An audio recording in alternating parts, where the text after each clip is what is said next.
Hi yogis, I'm going to be pulling a card for the Winter Solstice. The Winter Solstice is the period of time of the longest night of the year. And after that we move into increasingly lightness. As above, so below, as within, so without. The microcosmic reflecting on the macrocosmic. So animals, plants this time of year, drawing the water back into the roots, and animals as well, moving into hibernation, ourselves included, reflecting that as well, experiencing a time of self-reflection, introspection, and maybe even the long dark night of the soul. Also as well, this time of year is associated with these spiritual portals being open, a lot of beings, that includes animals as well, passing in and out of this plane of existence. A lot of energetics moving.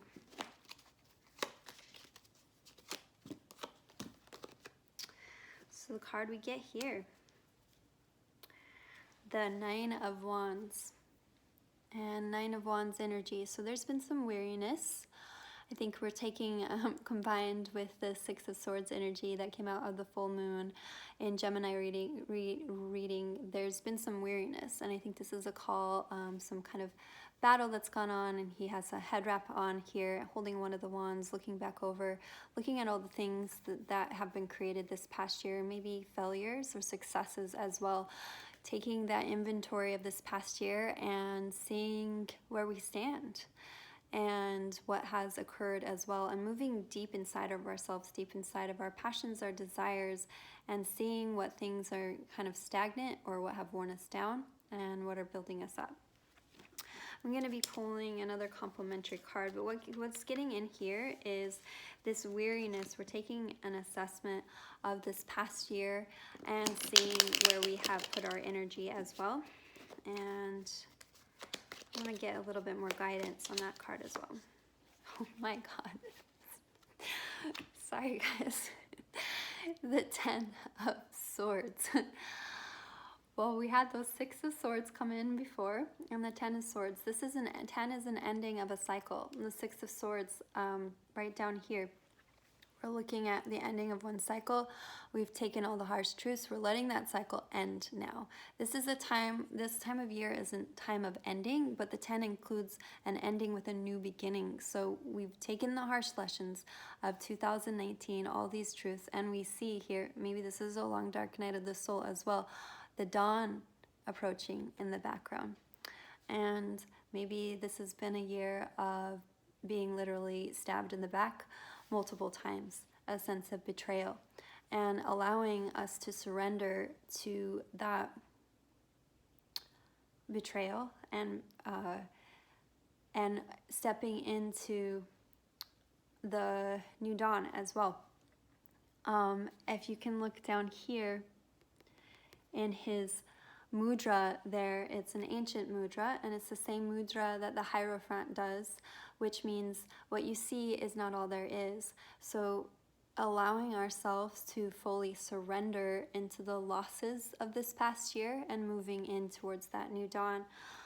For me personally, the Winter Solstice last year heralded in a time period that was the start of a lot of discovery of some harsh truths that I wasn't prepared for. I'm going to pull one more card because it's a very intense reading, and let's see what the outcome is, how we move forward.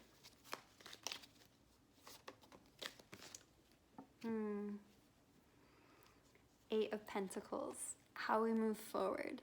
This is the person at their craft, at their passion, at their skills. They're stacking up the pentacles there. They're literally making the money as well. So how we move forward is to continue into our passions, continue into our crafts, hold on to that and continue to stack up what we have. I feel like this is literally like counting your blessings. Like he's stacking it up and counting your blessings as well. So maybe this past year has really worn us down. There's been a lot. There's been a lot of wands, a lot of feeling like sticks, things hitting at us, coming at us. We've fought them off. We've done the battling that we needed to do. We've experienced some harsh lessons, some harsh truths, some betrayal even for some of us as well, and we are letting that old form die. And it's almost like he enters into this cocoon, this state of rest and relaxation, this final release as well, the final release into the long dark night of the soul, which is where we have the most spiritual awakening and spiritual lessonings. Sometimes we have to break ourselves open in order to access those deeper parts of ourselves as well. And moving forward is counting our blessings, working on our craft, working on our passion. That brings our deepest, fullest fulfillment when we're deeply connected to the things that we love and creating that abundance. I'm going to pull one more card for guidance, and I'm moving into... Let's see, I'm getting called to this one, which is the Whispers of Love. This is going to be a lot more delicate than the tarot.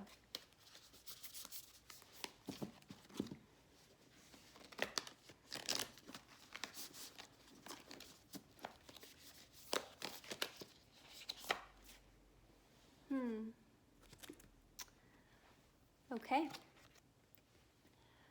Embrace your emotions. Allow your feelings to surface and to be accepted. Maybe there's been a lot of resistance to the feelings, the negative feelings, the more shadowed feelings that we've experienced this past year. And I want to call it, sometimes we all, myself included, get into this period of toxic positivity is what I want to call it, where we bypass the harsh truths, harsh lessons in our life, those deep feelings as well. And we relegate we create this negative cast on some of the emotions that are a little bit lower frequency, but a lot of them, like sadness, is the kindest of the quote-unquote negative emotions, and anger is the most fuel-forming as well, and we can mold that, take that, transform it, alchemy it into our endeavors, our passions, and channel it into different places. Sadness for me opens up deep emotional portals for me to access like deep empathy, and anger has been actually a really productive emotion for me in terms of my creative life as well. So embracing your emotions, allow your feelings to surface and be accepted. We are in the long dark night of the soul, and we can no longer refuse what has happened and refuse what has gone on, but we need to draw forth into it, accept what it is, allow that cycle, that ending to be what it is, and to move forward. I hope that was an okay reading. It's kind of harsh, but I hope you have a beautiful solstice, and I love you, I value you, I accept you. You are limitless. Namaste.